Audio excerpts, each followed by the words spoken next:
ക്ഷമ സീരിയലിൻ്റെ ലേറ്റസ്റ്റ് എപ്പിസോഡിൻ്റെ റിവ്യൂയിലേക്ക് എല്ലാവർക്കും സ്വാഗതം. അങ്ങനെ ക്ഷമ രാധികയോട് പറയണേ, അതെ രാവിലെ അധികം ഭക്ഷണമൊന്നും കഴിക്കാൻ നിൽക്കണ്ട, ഇടയ്ക്കിടയ്ക്ക് ചൂടുവെള്ളം മാത്രം കുടിച്ചാൽ മതി. പിന്നെ അവിടെ സ്റ്റുഡിയോയിലെത്തുമ്പോഴേക്ക് ഇരട്ടി മധുരം കഴിക്കണം, അതിൻ്റെ ബാഗിൽ എപ്പോഴും ഉണ്ടാകും. പിന്നെ പാട്ട് പാടുമ്പോൾ അതിൽ തന്നെ ആയിരിക്കണം ഫുൾ കോൺസെൻട്രേഷനും, മറ്റൊരു ചിന്ത മനസ്സിലേക്ക് വരാൻ പാടില്ല. മുമ്പിൽ പാടാനുള്ള പാട്ടുണ്ടല്ലോ, ഒരു ഭഗവാനോടുള്ള പ്രാർത്ഥനയായിട്ട് കണ്ട് പാടാൻ തുടങ്ങിക്കഴിഞ്ഞാൽ പിന്നെ ഒന്നും പേടിക്കണ്ട, എല്ലാം ഭംഗിയായിട്ട് തന്നെ നടക്കും. അങ്ങനെ ക്ഷാമയുടെ വാക്കുകളൊക്കെ കേട്ടിട്ട് രാധിക അതിശയത്തോട് ചോദിക്കണേ, അല്ല ആരാ എന്നോടിപ്പോൾ സംസാരിക്കുന്നത്?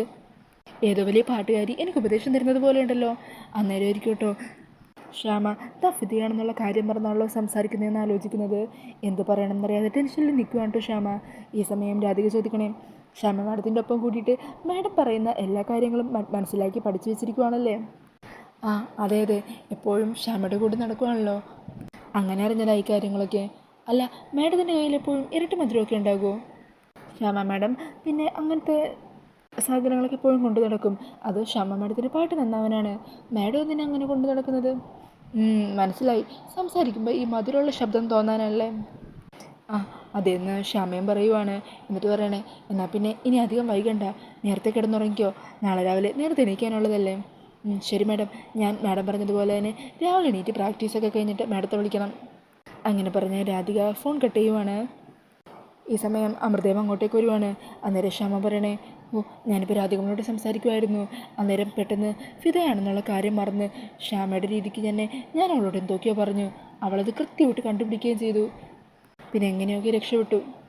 മോള് പറയുവാണ്, നാളെ അവൾക്കൊപ്പം പാട്ടുപാടാൻ സ്റ്റുഡിയോയിലേക്ക് ഞാനും വന്നു. മോള് അങ്ങനെ ഒരു ആഗ്രഹം പറയുകയല്ലേ? അവൾക്ക് ചെറിയൊരു ടെൻഷനുള്ള പോലെയുണ്ട്. ഞാനും കൂടെ ഉണ്ടെങ്കിൽ അവളുടെ ടെൻഷനൊക്കെ മാറുമല്ലോ. എന്താണെങ്കിലും മോളുടെ കൂടെ പോയേക്കാം അല്ലേ? പിന്നെ ഏട്ടത്തി, ഞാനവിടെ ചെല്ലുമ്പോൾ എല്ലാവർക്കും മുമ്പിൽ ഫിദയായിട്ടായിരിക്കും ഇരിക്കാൻ പോകുന്നത്. ആർക്കും ഒരു സംശയം ഉണ്ടാക്കാതെ ഏട്ടത്തി ഒന്ന് ശ്രദ്ധിച്ചോളണം. അതൊക്കെ ഞാൻ നോക്കിക്കോളാം ക്ഷാമേ.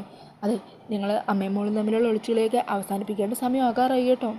ഇനി അധികം വൈകാതെ തന്നെ രണ്ടാളുടെയും ഒളിച്ചുകളിയൊക്കെ അവസാനിപ്പിച്ച് എല്ലാ സത്യങ്ങളും തുറന്നു പറയണം. അങ്ങനെ പറഞ്ഞ സന്തോഷത്തോടു കൂടി ഇരിക്കുവാണ് ക്ഷാമ. പിന്നീട് കാണിക്കുന്നത് ബെഞ്ചമിൻ ഗണ്ണൊക്കെ എടുത്ത് അത് ഷൂട്ട് ചെയ്യാനായിട്ട് പ്രാക്ടീസൊക്കെ ചെയ്തുകൊണ്ട് നിൽക്കുവാണ്. ഈ സമയത്തായിരിക്കും കേട്ടോ ഗൗതമും അജിത്തും അങ്ങോട്ടേക്ക് എത്തുന്നത്. അങ്ങനെ ഗൗതമിനെ കാണുന്നതും ബെഞ്ചമിൻ തൻ്റെ കയ്യിലിരിക്കുന്ന ഗണ്ണുണ്ടല്ലോ അത് ഗൗതമിൻ്റെ നെഞ്ചത്തേക്ക് ചൂണ്ടുവാണ്. അന്നേരം ഗൗതമാണെങ്കിൽ ഒന്ന് ഭയന്ന് കുറച്ച് നിൽക്കുവാണ് കേട്ടോ. എന്താ ബെഞ്ചമിൻ ഇതൊക്കെ? എന്താ ഇതൊക്കെ ഇങ്ങനെ ഹൃദയത്തിലേക്ക് ചൂണ്ടി വെച്ച് കഴിഞ്ഞിട്ട് ഈ കാഞ്ചിയിലൊന്ന് വിരലമർത്തിയാൽ മാത്രം മതി, ഹൃദയം പൊട്ടിത്തെറിക്കുന്നത് നമുക്ക് കാണാൻ പറ്റും. അല്ല ഗൗതം എന്താ ഇങ്ങനെ പേടിക്കുന്നത്? ഓ, ഞാൻ കാഞ്ചിയെങ്ങാനും വലിച്ചു കളഞ്ഞാണെന്നുള്ള ടെൻഷനിലാണോ? ഞാൻ നിങ്ങൾ വാടക എടുത്ത ആളല്ലേ, പിന്നെ എന്നെ നിങ്ങളെന്തിനാ പേടിക്കുന്നത്? അതിൻ്റെ കാരണം എന്താണെന്നറിയോ? ഞാനേ ഒന്നും പേഴ്ക്കാതെ വെടിവെക്കാൻ അറിയാവുന്നവനാ, ഒന്നിനെയും പേടിയില്ലാത്തവനാ. അങ്ങനെയുള്ള ഞാൻ എന്താ എപ്പോഴാ എങ്ങനെയാ ചെയ്യുന്നതെന്ന് നിങ്ങൾക്ക് പോലും അറിഞ്ഞൂടാ. ആ ഭയം ഗൗതമിൻ്റെ ഉള്ളിലുണ്ട്. ഇപ്പം ഈ 2-3 സെക്കൻഡ് ഗൗതം പേടിച്ച് വിറച്ച് നിന്നില്ലേ, അതേപോലെ നാളെ രാധിക നിൽക്കാൻ പോകുക. രാധികയുടെ കണ്ണുകളിൽ ഈ ഭയം കാണാൻ പോകുക നാളെ ഞാൻ. എൻ്റെ മേൽ നിങ്ങൾക്കുണ്ടായ എല്ലാ വിശ്വാസക്കുറവുകളും നാളത്തെ ദിവസത്തോടെ മാറിക്കിട്ടും. നാളെ രാധികയുടെ മരണത്തിൻ്റെ സംഗീതം കൊണ്ട് നിറയും ആ സ്റ്റുഡിയോ. അന്നേരം അജിത്ത് ചോദിക്കുന്നുണ്ട്, അല്ല സ്റ്റുഡിയോയ്ക്കുള്ളിൽ വെച്ച് ഗൺ ഷോട്ടൊക്കെ അത് കൂടുതൽ റിസ്ക് അല്ലേ? അന്നേരം ബെഞ്ചമിൻ പറയണേ, എനിക്ക് നാളെ രാധികയുടെ ജീവൻ എടുക്കണമെന്നേ ഉള്ളൂ, അത് ഏത് മാർഗത്തിലൂടെയും ആവാം. അതെങ്ങനെ വേണമെന്ന് ഞാനിപ്പോൾ തീരുമാനിച്ചിട്ടില്ല. പക്ഷേ നാളത്തെ ദിവസം രാധികയുടെ അവസാനത്തെ ദിവസമാണ്, അത് ഞാൻ ഉറപ്പിച്ചിരിക്കുക.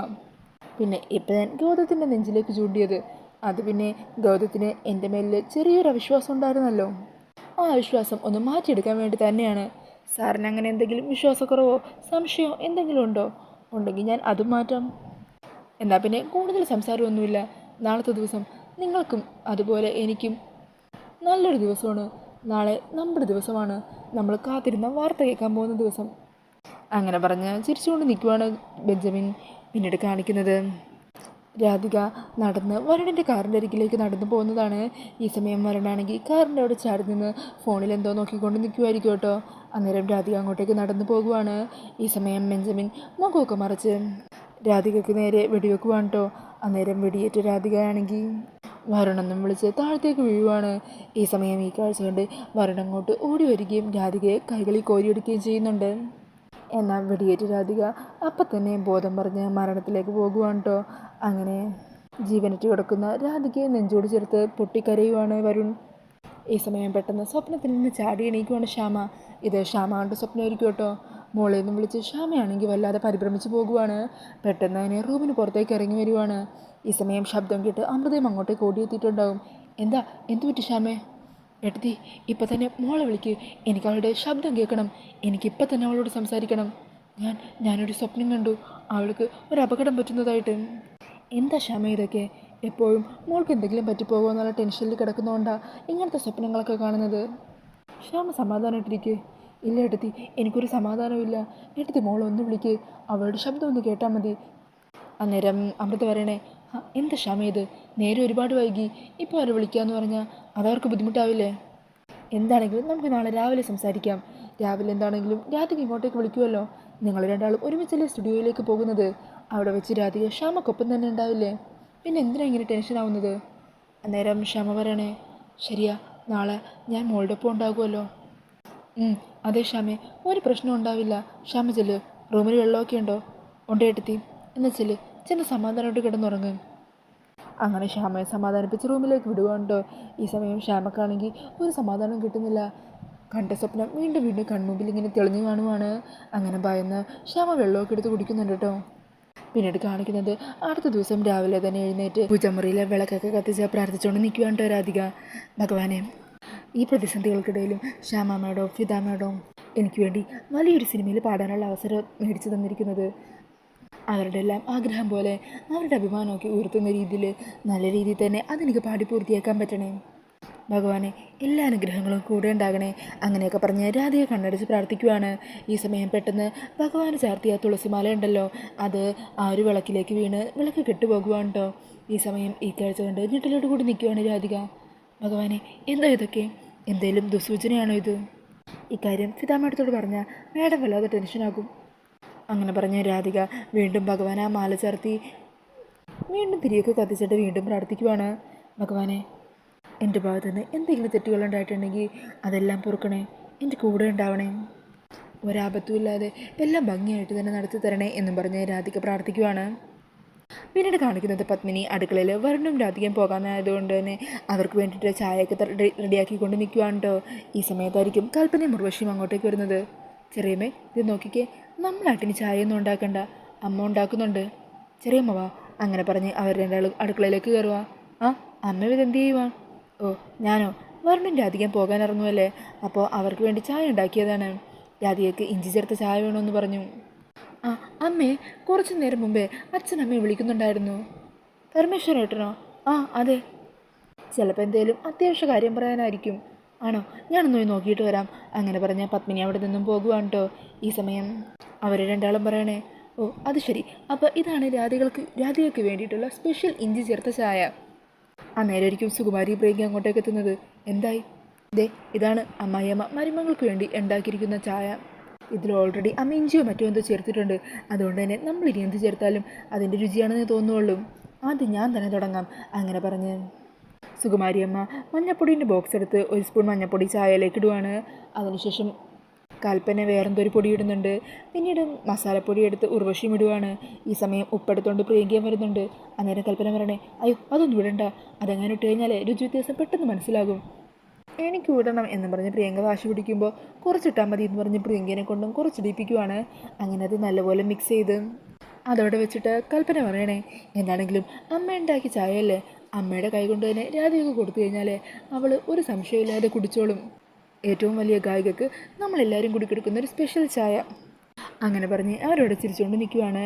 ഈ സമയം പത്മിനി അങ്ങോട്ടേക്ക് തിരികെ വരുന്നത് കാണുന്നതും സുകുമാരിയും പ്രിയങ്കയും അവിടെ നിന്ന് വേഗം തന്നെ മാറി ഒളിച്ചു നിൽക്കുവാണ് കേട്ടോ.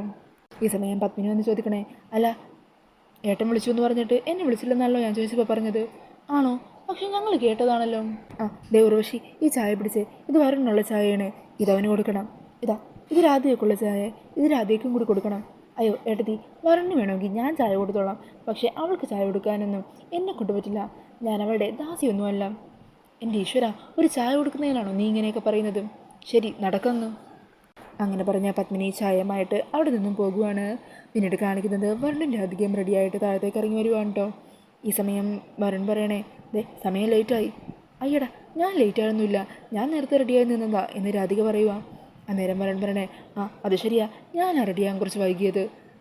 ഇത്രയും പ്രശസ്തിയായ ഗായികയോടൊപ്പം പോകുമ്പോൾ മോശമാക്കാൻ പാടില്ലല്ലോ. അങ്ങനെ രണ്ടാളും താഴത്തേക്ക് ഇറങ്ങി വരുവാണ് കേട്ടോ.